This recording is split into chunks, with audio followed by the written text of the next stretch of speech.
Punchline, Laurence Ferrari sur Europe 1.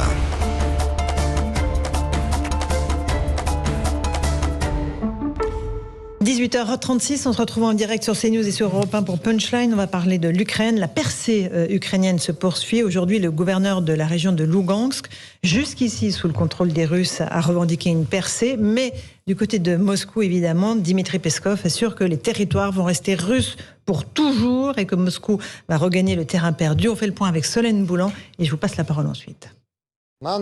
Lors de son traditionnel briefing quotidien, le lieutenant général de l'armée russe Igor Konashenkov énonce les opérations en cours sur le front ukrainien.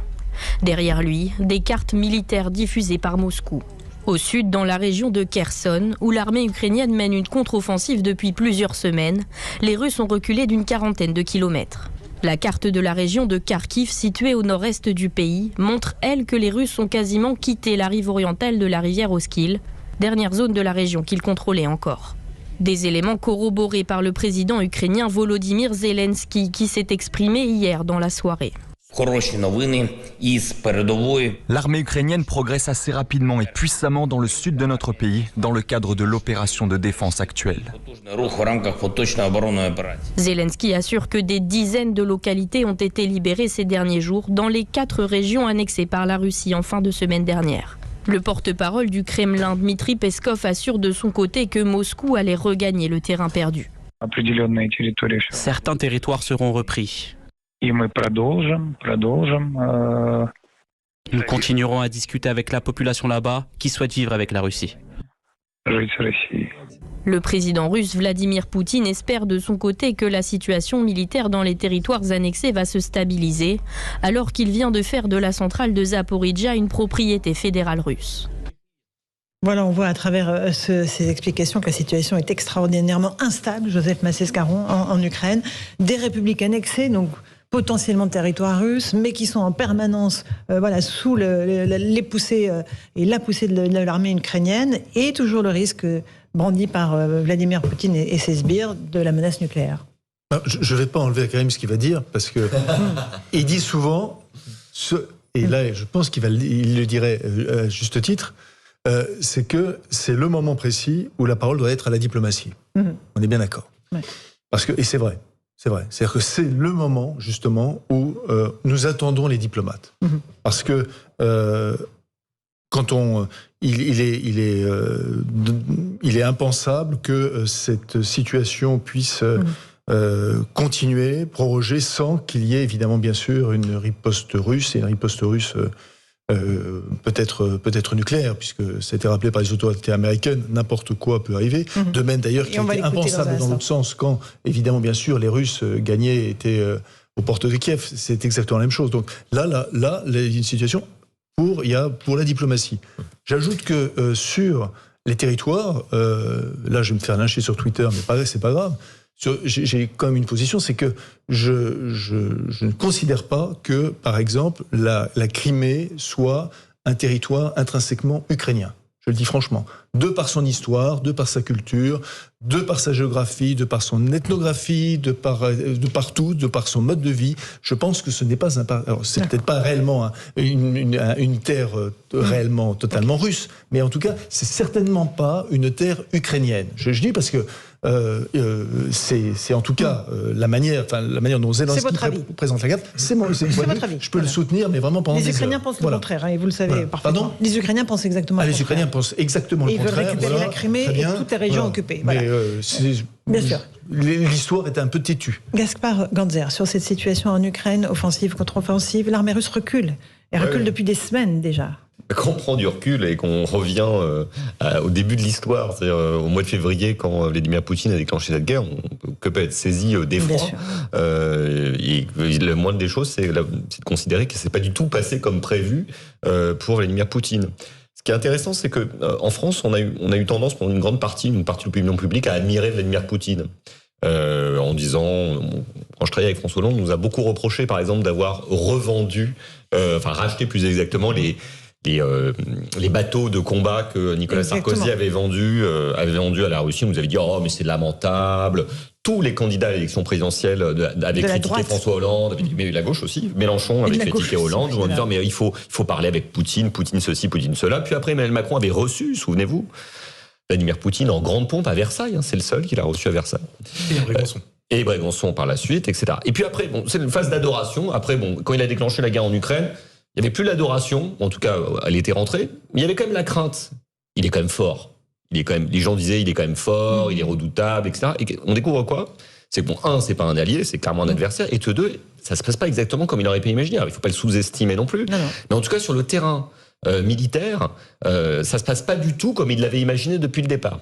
Et on imagine les troupes russes à qui on avait dit les gars, c'est bon, c'est une histoire de 10 jours, vous allez mettre un petit coup de doigt comme ça dans les Ukrainiens, ils vont s'effondrer immédiatement et dans 3 jours on est à Kiev. C'est pas du tout passé comme ça. Donc on imagine qu'il avait été saisi par une forme de découragement et c'est ce qu'on appelle militairement une forme de débandade déjà. Est-ce que Gaspard, on peut pas poser une question avec ce que vous venez de dire? Est-ce qu'on peut pas poser une question? C'est-à-dire que la situation et la force de l'armée ukrainienne montre que cette armée ukrainienne n'était pas si dépourvue en effet que l'on pensait. Ouais, probablement. Et donc qu'elle était armée en effet et préparée par les Américains. Visiblement. Et donc évidemment, à contrario, est-ce que Poutine n'avait pas raison de craindre une menace? Voilà. En tout cas, il avait. Excusez-moi de poser cette question sous sa forme. Il y a quelque chose de. Voilà. Je ne pense pas que les Ukrainiens allaient envahir la Russie. Ça, je pense qu'il n'y avait pas de risque. Non, mais en revanche, ce qui est certain, c'est que l'OTAN a quand même et les Américains donc ont énormément poussé leur avantage en Europe continentale bien avant. Et ça a été perçu comme une provocation par Poutine. Donc ça, c'est vrai. On n'est pas non plus collectivement, nous, les Occidentaux, tout blancs sur le sujet. Karim, un mot et on écoutera le patron du renseignement américain. Par rapport à ce que disait Joseph, 2 mots. D'abord, oui, je crois habituellement à la voie diplomatique. Paradoxalement, dans le contexte, je n'y crois pas. Non. Il a l'esprit de contradiction. Allons-y.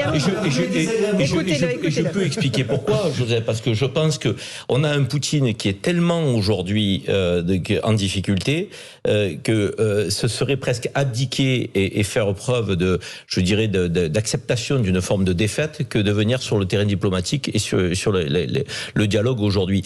Et en plus, on a un discours de Zelensky qui est un discours de va-t-en-guerre permanent. Donc, et je pense qu'il ne crée pas les conditions du dialogue. Or, quand on a une approche on a eu des options de diplomatie et de dialogue quand on était dans une position plus équilibrée. Parce qu'il y a des moments où l'armée russe gagnait du terrain, des moments où elle en perdait. Là, effectivement, mettre la question de la diplomatie au mieux pour dire il faut que ça cesse parce que de part et d'autre, il y a des pertes de vie humaines, il y a des... Voilà, ok. Mais là, je ne vois pas comment Poutine peut accepter de venir autour de la table alors qu'il a perdu des bastions. Mais c'est lui qui appelle au cessez-le-feu. Vendredi, dans son discours sur la place Rouge, il a appelé au cessez-le-feu. Il a dit j'ai annexé les 4 régions. Ça a été validé par des référendums que l'Occident qualifie de simulacre. Maintenant, on se met autour de la table pour le cessez-le-feu. Mais est-ce que il faut faire la différence entre une posture et ce qu'il ressent en réalité? C'est un personnage complexe, Vladimir Poutine. C'est comme quand il dit il faut pas céder à l'émotion. Quand on a, je crois que c'est Karpov, le président d'Azerbaïdjan, des Tchétchènes, Kadyrov, qui dit qui vient d'être nommé général d'ailleurs par Poutine. Il faut faire usage de l'arme nucléaire. Attendez, et là, tout d'un coup, il apparaît comme étant celui qui va raisonner son ami qu'il a mis en place. Allié. Non, moi, très franchement, après, sur la question de la guerre, je suis d'accord, alors pour le coup, avec Joseph, oui, Vladimir Poutine a la première et l'entière responsabilité, mais derrière, on ne peut pas faire abstraction d'une analyse sur les conditions qui l'ont amené aussi à se comporter de la sorte. Et là, moi j'en ai assez, parce qu'on n'a pas de voix européenne, et d'autant plus, on n'a pas de voix française, on est dans la roue des Américains, on est en permanence sous l'égide de l'OTAN, qui, quelque part, se satisfait de cette situation. J'aimerais qu'on écoute la voix du patron du renseignement américain, William Burns. C'est le patron de la CIA. Il s'exprime assez rarement. Il s'est exprimé à la télévision américaine. On va écouter ce qu'il dit avec attention, parce qu'il dit attention, Poutine est dos au mur. Il peut donc être très dangereux. Ça peut le pousser à des extrêmes. Et il dit que c'est un scénario à prendre très au sérieux. Écoutez-le. Il doit être inquiet. Poutine dos au mur est dangereux et imprudent. Nous avons vu les hypothèses erronées qu'il a faites avant la guerre. Je pense qu'il fonde maintenant son approche sur des hypothèses tout aussi erronées, où il pense qu'il peut faire face aux Ukrainiens, aux États-Unis et à l'Occident. Voilà pour William Burns, le patron de la CIA, Geoffroy Lejeune. a priori, quand le patron du renseignement américain, qui s'est assez peu trompé depuis le début, depuis le 24 février, ils nous ont prévenu, il y a 100 000 soldats amassés à la frontière. Non, nous, en Europe, on trouvait que tout était normal. Ils se sont assez peu trompés. Pas mal plantés à ce moment-là. Toute l'Europe s'est trompée sur la présence de ces soldats. Quand il dit, attention, Poutine, dangereux, et il commet des erreurs, il est imprudent, il faut prendre ça très au sérieux. Non, mais évidemment qu'il faut prendre ça très au sérieux, mais à cause de qui? Il est gentil ce monsieur, mais en fait, comme disait Gaspard tout à l'heure, les Américains ont, je veux dire, tout le monde sera d'accord ici pour dire que l'agresseur c'est Poutine, mais il y a un contexte avant Poutine, et en effet, les Occidentaux, en réalité, les Européens, mais surtout les Américains, ont poussé leurs avantages et ont provoqué, en fait, il y avait des conférences de l'OTAN avec des dirigeants ukrainiens 2 jours avant l'invasion de l'Ukraine, où ils commençaient à parler d'adhésion à l'OTAN, etc. C'était la ligne rouge de Poutine. Donc il a été aussi acculé dans cette situation, et l'invasion c'est une réponse injustifiable, mais en fait très compréhensible à cette situation de fait qui était avant le conflit. Ensuite, depuis le conflit, la vérité c'est qu'en fait l'armée ukrainienne ou l'Ukraine, moi j'ai découvert d'ailleurs un nationalisme ukrainien à l'occasion, mais c'est quand même une guerre américaine également, le matériel, etc., la formation, enfin bon, c'est... Et ensuite, moi ce qui me choque le plus, si vous voulez, et ça c'est pour ça que j'en veux un peu aux dirigeants occidentaux, aux dirigeants européens, après qu'Emmanuel Macron a essayé de jouer le médiateur au début, quand il a vu que ça fonctionnait pas, on est rentré, et principalement par la voix évidemment Zelensky, mais surtout von der Leyen, donc on a complètement arrimé à la stratégie américaine sur le sujet. Les Américains appellent cette guerre la guerre parfaite, c'est-à-dire que c'est une guerre qui se situe très loin de chez eux, grâce à laquelle ils font des bénéfices, des profits, parce qu'ils nous vendent du gaz liquéfié, etc. Ils savent très bien qu'on sera en situation de dépendance par rapport à eux, et où en plus ils réussissent à enfoncer un de leurs principaux rivaux, qui est Vladimir Poutine. À la fin, nous on devrait pouvoir réfléchir en Européens, et moi je suis pas russe, mais je suis pas non plus américain, donc notre intérêt il est pas là-dedans, quoi. Et pour toutes ces raisons, moi je suis depuis le début de ce conflit, dans les voix françaises, je me sens très proche de ce que dit Henri Guénaud. Henri Guénaud décrit, alors c'est dans la presse, dans des tribunes, etc., ou à la télévision, ou sur CNews, à votre micro, je crois, Charles-Lance, décrit une situation, une escalade tragique, et je pense qu'on est arrivé à la fin de la situation sur laquelle il essaye d'alerter depuis plusieurs semaines. C'est qu'on a un Poutine certes acculé à cause de sa déroute militaire, un Zelensky, vendredi dernier, il faut quand même constater ce qui s'est passé, on a Zelensky qui dit « je ne négocierai jamais avec lui ». Merci de ne pas parler en notre nom, parce qu'en fait, nous, on a d'autres intérêts que les siens. Ensuite, il dit aux soldats russes, aux Russes, on va vous tuer un par un. Et en face de ça, le même jour, Poutine qui explique que en fait, sa guerre est une déclaration, sa guerre militaire est une déclaration de guerre généralisée à l'Occident, et ce qu'il incarne, et nos modèles de société, etc. Qui s'effondrent. Ça s'appelle objectivement une surenchère tragique. Et donc, à la fin, la menace nucléaire, moi, honnêtement, oui, je la prends au sérieux. Gaspard Ganzer. Vraiment, je pense qu'on ne peut qu'avoir peur. En réalité, la peur n'effraie pas le danger, donc il faut être le plus rationnel face à celle-ci et trouver les moyens d'endiguer cette menace, comme on disait à l'époque de la guerre froide, parce que Poutine est de plus en plus humilié, parce qu'en fait, il a fait beaucoup d'erreurs stratégiques, et chacune de ces erreurs stratégiques le conduit à un nouveau recul diplomatique, militaire et politique. Donc, il va falloir trouver une porte de sortie, paradoxalement, pour Vladimir Poutine. Alors, je ne sais pas laquelle cela peut être, et qui peut lui offrir. On aurait aimé que ça soit... Ce qu'il veut, c'est l'annexion des 4 territoires, déplacer sa frontière là, mais ça, c'est non. Et ça, il dit on négocie. Donc ça, c'est pas possible. Donc évidemment, personne, ni les Occidentaux, ni les Américains, ni les Européens, ni les Ukrainiens, et encore moins les Ukrainiens, n'accepteront de valider l'annexion des territoires qu'ils considèrent comme ukrainiens. Donc le préalable, c'est plutôt le recul et une discussion sur ces territoires, la façon dont ils sont gérés, mais certainement pas de reconnaître une annexion qui a été faite par les armes en mépris du droit international. Mais peut-être si on dézoome, on passe sur les États-Unis. Franchement, pour aller dans le sens de ce que disait Geoffroy Lejeune, vraiment, les Européens peuvent s'en vouloir, parce que ça fait 30 ans qu'on parle d'Europe, de la défense, et qu'on n'arrive pas véritablement à la construire. Comme on l'a pas fait, les Américains la font à notre place. L'Europe de la défense, elle existe aujourd'hui, elle s'appelle l'OTAN, tout simplement.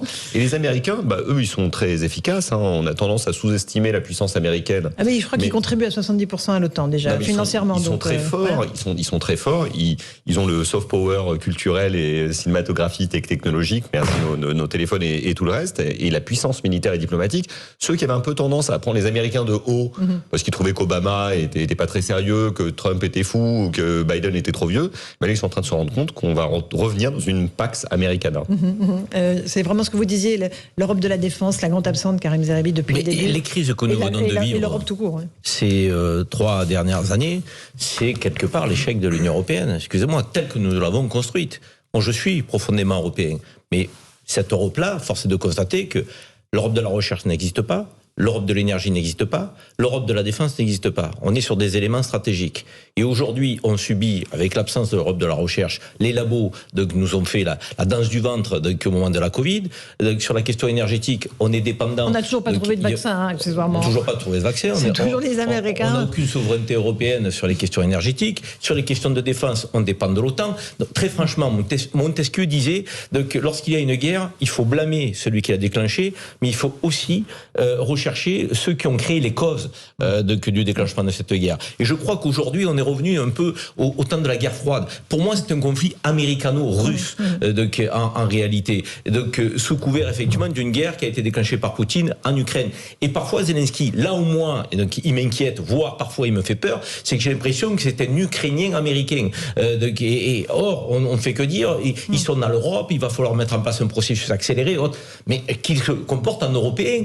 Donc, l'intérêt de notre continent, ce n'est pas de s'enfoncer dans ce conflit, c'est d'en sortir à un moment donné de manière ou d'une autre. Or, les Américains ont envie que ce conflit s'enlise. C'est leur intérêt économique, c'est leur intérêt militaire, c'est leur intérêt à tous les niveaux. Sortons de cette approche américaine, de cette mainmise américaine. Voilà. Il faut que l'Europe existe à un moment donné politiquement. Aussi par l'inflation et la hausse des prix de l'énergie. Joseph Massescaron. Je reviens quand même à la question initiale, c'est-à-dire ce passage du directeur de la CIA. Poutine est au dos du mur.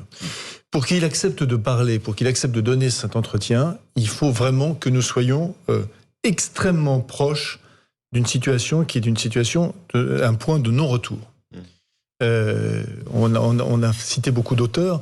Il y a un auteur qu'on peut relire, c'est Giraudoux. La guerre de Troie n'aura pas lieu. Dans la guerre de Troie n'aura pas lieu jusqu'au bout, c'est-à-dire jusqu'au dialogue entre Ulysse et les personnes de Troie, jusqu'à la dernière scène. On est sur le point de dire, finalement, on suit Giraudoux et peut-être que cette guerre de Troie n'aura pas lieu. Il faut rappeler quand même à ceux qui nous écoutent qu'il a fait ça en pensant évidemment bien sûr au conflit à la Deuxième Guerre mondiale et que penser que cette guerre justement lui n'aurait pas lieu puisque Giraudoux était diplomate. Et là, en fait, moi, ce qui m'intéresse aussi, c'est de savoir est-ce qu'il y a des forces que nous n'avons pas totalement mesurées qui souhaitent cette guerre. Je pose la question. Parce que peut-être qu'il y a des forces qui souhaitent cette guerre, en fait. Peut-être qu'il y a des forces qui souhaitent arriver à ce point, qui soit un point de non-retour. Peut-être qu'il y a des forces qui disent, finalement, là, il y a un certain nombre de choses qu'on a cru solides, que sur la mondialisation, sur la consommation, etc. Puis, franchement, c'est un peu vacillant aujourd'hui. Peut-être aujourd'hui qu'il considère qu'il faut que cette guerre aille encore plus loin. Voilà. Parce que on ne peut pas ne pas s'interroger quand même sur cette situation. Et franchement, je le dis, relisez Giraudoux, c'est très bien. Oui, Gaspard Gonzer, un dernier mot sur cette situation. Non, voilà. Ce qui est frappant, c'est l'irrationalité d'un côté et le cynisme de l'autre. Donc c'est vrai que l'irrationalité de Poutine, qui en fait... C'est horrible à dire, mais la Russie n'est pas de taille face aux États-Unis. Il y a un rapport de 1 à 10, si ce n'est à 50, entre la puissance américaine et la puissance russe. Donc les Américains et les Ukrainiens vont gagner la guerre. Il n'y a pas d'autre issue possible. Mais il faut trouver une sortie pour Poutine. De l'autre côté, les Américains qui déroulent le rouleau compresseur. Et c'est pour ça que, pas la France seule, c'est certainement la différence que j'aurai avec Guénaud et d'autres. Je pense que la France qui va s'en sortir seule en y trouvant une voie intermédiaire. Non, enfin, nous non plus, on n'est pas de taille. Parce qu'on n'a plus la puissance, mais sinon... Oui, mais aujourd'hui, en tout cas, c'est sûr qu'on n'est pas capable de le faire seul. Il faut qu'on le fasse au niveau continental avec les autres Européens. Si on a d'inventer une voie médiane ou moyenne. On avait réussi à le faire au moment des accords de Minsk, parce que François Hollande avait pris Angela Merkel, ils étaient allés ensemble à l'Est.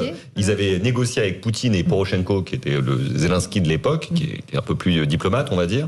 Et on avait réussi à trouver un accord temporaire. Évidemment, celui-ci a été remis en cause. Mais je crois que la seule voie, c'est ça, c'est le couple franco-allemand, les Européens. Non, mais l'Allemagne, Gaspard, moi à l'époque, c'était possible. Aujourd'hui, je ne sais pas si c'est possible. À l'époque, c'était possible. Le drame de l'Europe de la défense telle qu'elle nous est vendue depuis longtemps, ou même du couple franco-allemand en règle générale, c'est que les Allemands ne jouent pas dans le même camp que nous. En réalité, certes, ils sont européens, mais en réalité, ils sont complètement arrimés depuis la Seconde Guerre mondiale à l'OTAN. Oui, mais ça a nous les tirer vers nous aussi. Je suis d'accord, il faut les tirer vers nous. Ils ont eu une très bonne occasion d'être tirés vers nous il y a très peu de temps. Ils ont augmenté, je crois, de 100 milliards d'euros leur budget pour la défense au tout début du conflit. Qu'est-ce qu'ils ont fait en premier? Ils ont acheté des avions américains. C'est pas faux. À ma connaissance, on fabrique des avions en France, très bien. C'est le groupe d'assaut qui fait ça. Non, mais et ça, honnêtement, je suis d'accord avec vous sur le fait que ce sont des logiques qui dépassent le cadre strictement européen. En fait, Ça fait des années qu'on lit des géopolitologues dire que le grand affrontement qui vient, c'est celui entre la Chine et les États-Unis. Moi, la seule question pour répondre à la question de Joseph par une question, c'est est-ce qu'on n'est pas en train de vivre le début de ce conflit sur l'Europe avec des morts qui sont que européens, avec des victimes qui ne sont que européennes. Et c'est bien affaire à suivre. Merci beaucoup Geoffroy Lejeune, Joseph Massescaron, Gaspard Ganzer, Karim Zerebi. Dans un instant sur Europe 1, c'est Europe Soir avec Raphaël Devolvé, Hélène Zélani. Et sur CNews, c'est Christine Kelly et ses invités pour Face à l'info. Bonne soirée sur nos 2 antennes. À demain. Punchline, 18h-19h, Laurence Ferrari sur Europe 1.